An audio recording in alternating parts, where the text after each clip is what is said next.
চাঞ্চল্যকর স্বীকারোক্তি। ব্যারিস্টার আরমানকে আয়নাঘরে বন্দি রাখার তথ্য দিলেন সাবেক আইজিপি। বাংলাদেশের আইন শৃঙ্খলা বাহিনীর ইতিহাসে নেমে এলো চাঞ্চল্যকর তথ্য।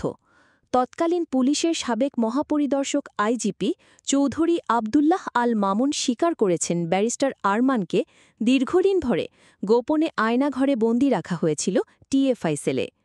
চলতি বছরের ২৪ মার্চ ঢাকার মুখ্য মহানগর হাকিম আদালতে দেওয়া ৫ পৃষ্ঠার জবানবন্দিতে মামুন বলেন, কাউকে আয়নাঘরে গুম, খুন বা গোপনে তুলে আনার মতো কর্মকাণ্ডের সরাসরি নির্দেশনা দিতেন প্রধানমন্ত্রীর সামরিক উপদেষ্টা মেজর জেনারেল অবসরপ্রাপ্ত তারিক সিদ্দিকী।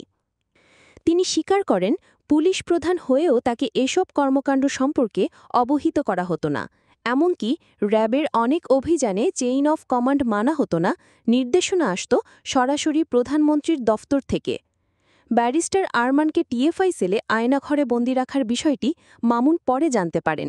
র্যাবের সাবেক মহাপরিচালক বেনজির আহমেদ দায়িত্ব হস্তান্তরের সময় তাকে জানান যে আরমান ইতোমধ্যে ওই সেলে আটক আছেন।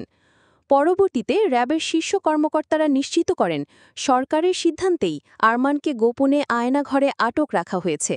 মামুন জানান, তিনি বিষয়টি সামরিক উপদেষ্টা তারিক সিদ্দিকীর কাছে একাধিকবার তুললেও কোনো নির্দেশনা পাননি।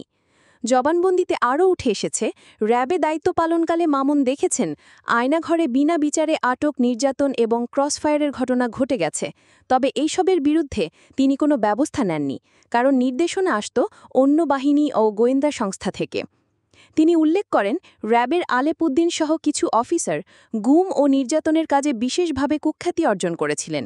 অধিকাংশ ক্ষেত্রে এসব কর্মকাণ্ডের নেতৃত্ব দিতেন সামরিক অফিসাররা। সাবেক আইজিপির এই স্বীকারোক্তি বাংলাদেশের আইন শৃঙ্খলা রক্ষাকারী বাহিনীর অভ্যন্তরীণ গোপন কর্মকাণ্ডকে নতুন করে আলোচনায় এনেছে। ব্যারিস্টার আরমানকে আয়নাঘরে গুম করা নিয়ে এ চাঞ্চল্যকর তথ্যের পর বড় প্রশ্ন, হাসিনার গোপন মিশনের সেই সাইকো কিলাররা কি এখনও রয়েছে নিরাপত্তা বাহিনীর ভেতরে?